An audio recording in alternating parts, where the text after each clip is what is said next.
जय हिंद। स्वागत है आपका अपने YouTube चैनल अमस लाइब्रेरी क्लासेस में।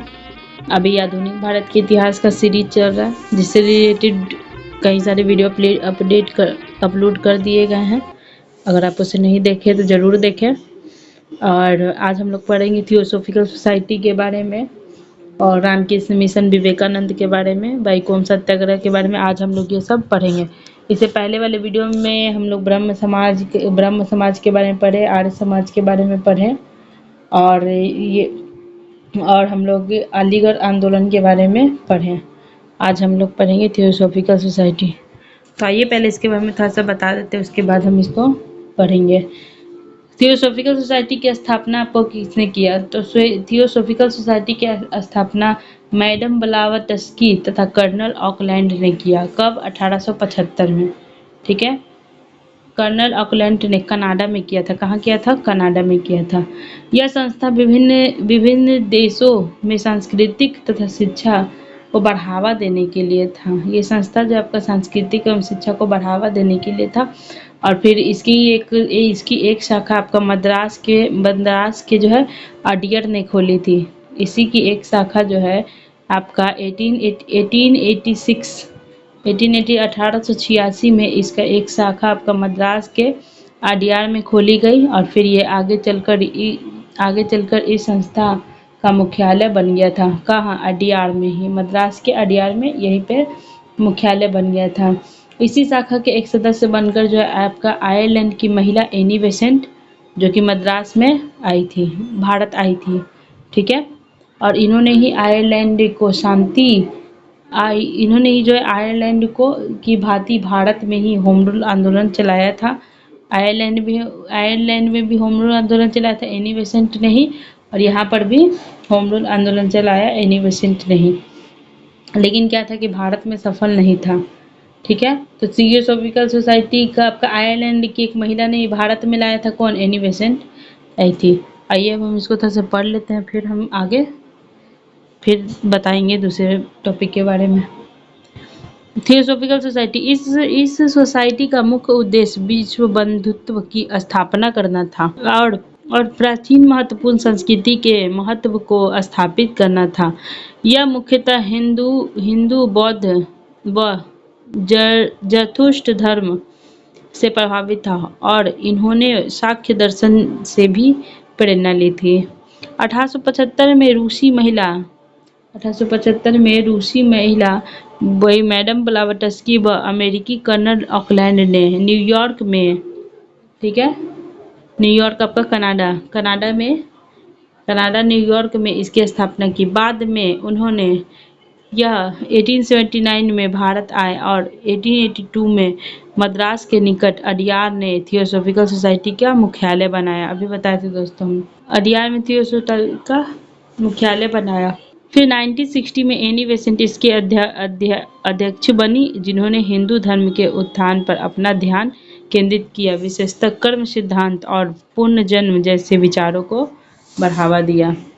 स्वामी विवेकानंद के बारे में हम लोग देखते हैं। स्वामी विवेकानंद के बारे में हम लोग जानते हैं कि रामकृष्ण मिशन की स्थापना इन्होंने की थी और इनके गुरु थे। और इन जो ये रामकृष्ण मिशन की स्थापना किए थे, इन्होंने अपने गुरु के नाम पर जो है आपका रामकृष्ण उनके गुरु का नाम था, उन्हीं के नाम पर रामकृष्ण मिशन की स्थापना किया था। ठीक है, और विवेकानंद का जन्म हुआ था आपका 1863 में हुआ था, 12 जनवरी 1863 में हुआ था।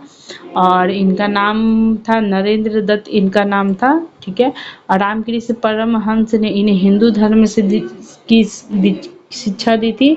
हिंदू धर्म की शिक्षा किसने दी थी? तो रामकृष्ण परमहंस ने। और फिर 1887 में इन्होंने कलकत्ता में बेलूर मठ की स्थापना किया था। किन्होंने? विवेकानंद ने, स्वामी विवेकानंद ने बेलूर मठ की स्थापना की थी कोलकाता में 1893 में। और इन्होंने ऐतिहासिक शिकागो धर्म सम्मेलन में भाग लिया था। ठीक है, और इन्होंने ही अमेरिका के न्यूयॉर्क में वेदांत सोसाइटी की स्थापना किया था। ये स्वामी विवेकानंद, पहले मैं इनके बारे में थोड़ा सा बता देती हूँ, फिर इसको पढ़ूंगी। तो कहाँ थे? हाँ, वेदांत सोसाइटी की स्थापना इन्होंने किया 1896 में। और फिर 1897 में इन्होंने बेलूर मठ को जो है रामकृष्ण मिशन का अंतर्राष्ट्रीय मुख्यालय बना दिया। ठीक है, फिर 1902 में इनकी मृत्यु हो गई। फिर इसे हिंदू नेपोलियन या तूफानी हिंदू कहते हैं। अब हम इसे पढ़ लेते हैं। स्वामी विवेकानंद के बारे में। इनके वास्तविक नाम नरेंद्र दत्त था, जिन्हें खेतरी के महाराजा ने स्वामी विवेकानंद नाम दिया था। ठीक है, इनका नाम नरेंद्र दत्त था, लेकिन खेतरी के महाराजा इनका नाम क्या रखे थे? स्वामी विवेकानंद। रामकृष्ण परमहंस दक्षिणेश्वर के संत और इनके गुरु बने। स्वामी विवेकानंद के गुरु कौन थे? तो रामकृष्ण परमहंस दक्षिणेश्वर के संत थे और ये उनके गुरु बने, जो रहस्यवाद में विश्वास करते थे, जो पूजा साधना के साथ अपने को पूरी तरह ईश्वर को समर्पित करते थे। और दोस्तों, ये काली जी को ज़्यादा मानते थे, काली पूजा करते थे। परमहंस की शिक्षा के प्रसार के लिए 1887 में बेलूर में रामकृष्ण मठ की स्थापना की। फिर 1896 में रामकृष्ण मिशन की स्थापना की, जिसका मुख्य उद्देश्य था दर्जनों व मानव मात्र की सेवा करना। दरिद्र जनों और मानव मात्र की सेवा करना। 1896 में शिकागो के विश्व धर्म सम्मेलन में ऐतिहासिक बन गया, जिसके भारतीय दर्शन व संस्कृति की महत्ता को पश्चिम देशों में स्थापित किया। विवेकानंद ने विभिन्न देशों की स्थापना की और अपने अनुभवों को a letter from Colombo to Almora में व्यक्त किया। विवेकानंद का एक ये है, इसमें लिखे हैं a letter from Colombo to Almora में अपने अनुभवों को व्यक्त किए हैं। इन्होंने बुद्धत्व भारत व अद्बोधक नामक पत्रिकाओं से जुड़े और पश्चिमी के भौतिकवाद व पूर्व के भौतिकवाद के अनूठे समन्वय का विचार दिया तथा मोक्ष के लिए प्रचालित तीनों मार्ग पर टीकाएं लिखी हैं। विवेकानंद से प्रभावित होकर एक आयरिश महिला मार्गरेट भारत आई, जो सिस्टर निवेदिता नाम से प्रसिद्ध हुई और अल्मोड़ा में अपना आश्रम बनाया। कूका